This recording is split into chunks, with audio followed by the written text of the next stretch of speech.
Hi everyone, welcome back to Visually Hidden Selects.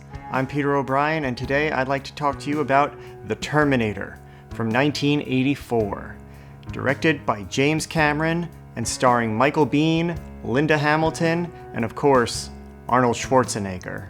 This was James Cameron's second film as a director. Cameron had previously worked as a special effects artist on a number of films. He got his start working for Roger Corman, and through that, he made a lot of connections, including Gail Ann Hurd, who is credited as a co-writer on this film as well as the producer. She is the one who got the ball rolling insofar as actually being able to get the film financed and made. He had made a short film prior to this, and then he was fired as the director from Piranha 2: The Spawning. While he was in Europe working on Piranha 2, he got really sick, and what he describes as a fever dream led to him envisioning the Terminator endoskeleton basically crawling out of fire with a knife trying to attack him. From that point, he worked backwards to develop the story of the Terminator. The premise of the film is an off-screen war has happened in the future, and the machines have risen up, and the human population has been reduced to a small resistance led by a man named John Connor. After years of struggling, the human resistance has won out over the machines, but in a last-ditch effort, the machines have used advanced technology to send one of their own back through time to eliminate the resistance leader, John Connor, before he's even born. And the resistance, realizing what has happened, sends a soldier back through time to protect John Connor's mother. And so the story takes place in contemporary times. From that point on, it is a straightforward action chase film from beginning to end. All of this you really get in the first couple of minutes of the film. There's a little description that kind of sets everything up, and then we pick it up as the Terminator arrives in present day time. Interestingly enough, though, if you watch the film, you'll notice in the end credits there's an acknowledgement to the works of Harlan Ellison, who is a science fiction writer. He had written a short story years earlier called Soldier from Tomorrow, in which a pair of fighting soldiers travel back in time, and one of them winds up protecting a woman from the enemy soldier. So he pursued a plagiarism lawsuit against the production company and against James Cameron, so they settled out of court and agreed to have an acknowledgement to his works in the end credits.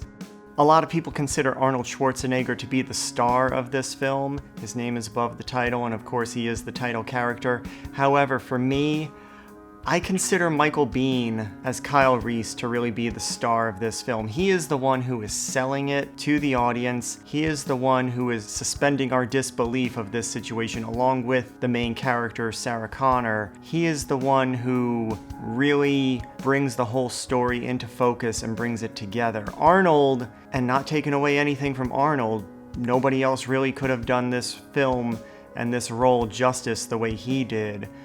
But as far as a performance goes, Michael Biehn is very believable. He's very convincing in his delivery and his approach to the character. There have been other presentations of Kyle Reese throughout the years in different Terminator films, and none of them come close to what Biehn is doing in this particular film.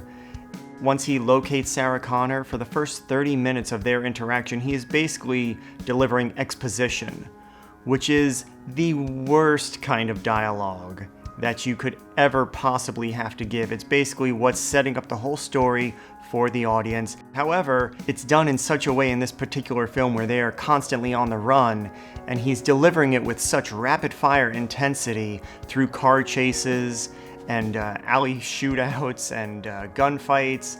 It's just really, really fantastic and well done, and I don't think everybody could do that, even with the way it's written on the page. He just has this intensity in his eyes that he's seen some stuff and it hasn't all been sunshine and rainbows.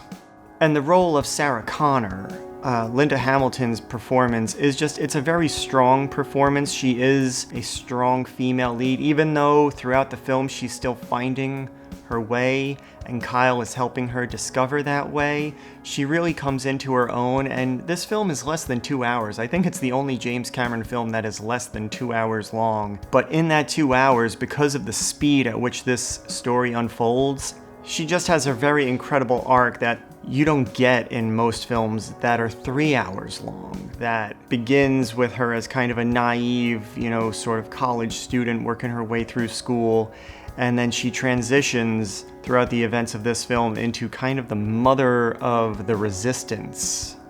At a first glance, this may seem like a guy's movie insofar as you have Arnold Schwarzenegger, a massive bodybuilder, driving around, busting heads, shooting people, blowing them away.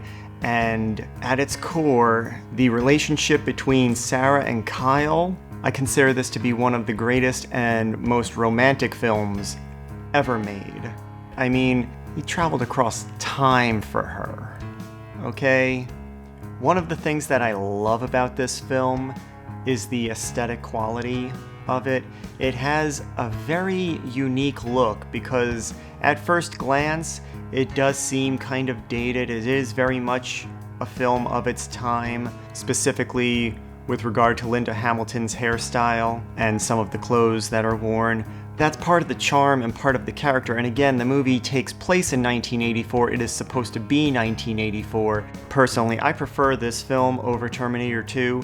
Simply because Terminator 2 is just a little too polished for my taste. This film really has almost a punk rock quality about it in terms of its production design, even its filming practices. A lot of the film, it has a guerrilla filmmaking, low-budget, independent, gritty feel to it, and it just lends itself beautifully to the story, especially with regard to the character of Kyle Reese. In the beginning of the film, he drops into the frame literally from the future, hits the pavement, and then he steals the clothes off of a homeless person. So there's already this inherent grittiness tied to the character. And then when you see the flashbacks to the future in which he comes from, it's filthy, dirty, grimy, but that's all that the machines have left them. So it has this very industrial, technological, manufactured kind of a feel to it, but it mixes the grit of manufacturing with the beauty of manufacturedness. Even the costume design for Arnold Schwarzenegger has a very strong punk rock feel to it. I mean, of course, in the beginning of the film, he gets his clothes from a group of punk rockers who are hanging out at the observatory. One of them played by Bill Paxton.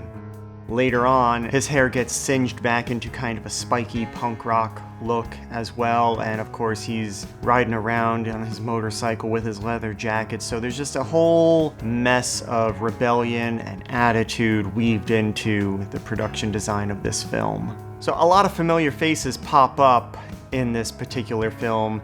Bill Paxton, of course, who James Cameron met while he was working for Roger Corman. Dick Miller, who appeared in a number of Roger Corman films, has a small role as the gun store owner. Brian Thompson, Rick Rossovich. It just has a really rich supporting cast, and even the two police detectives kind of provide a little bit of comedic relief. Lance Henriksen and Paul Winfield, they just really play off each other well, and their mannerisms and their banter just kind of lightens the tone a little bit before it gets really dark. I think my favorite part of the film is really just the characters and their performances and the story. This film isn't necessarily a bloodbath, but there's a lot of gunplay, there's a lot of action, there's a lot of chase scenes, and yeah, it's just very, very exciting to watch. So that's it for The Terminator. I really hope you check this one out. If you enjoy it, if you don't enjoy it, leave us a comment and let us know what you think. We will be discussing it at length in the Visually Hidden podcast, so be sure to tune into that. And until next time, see ya.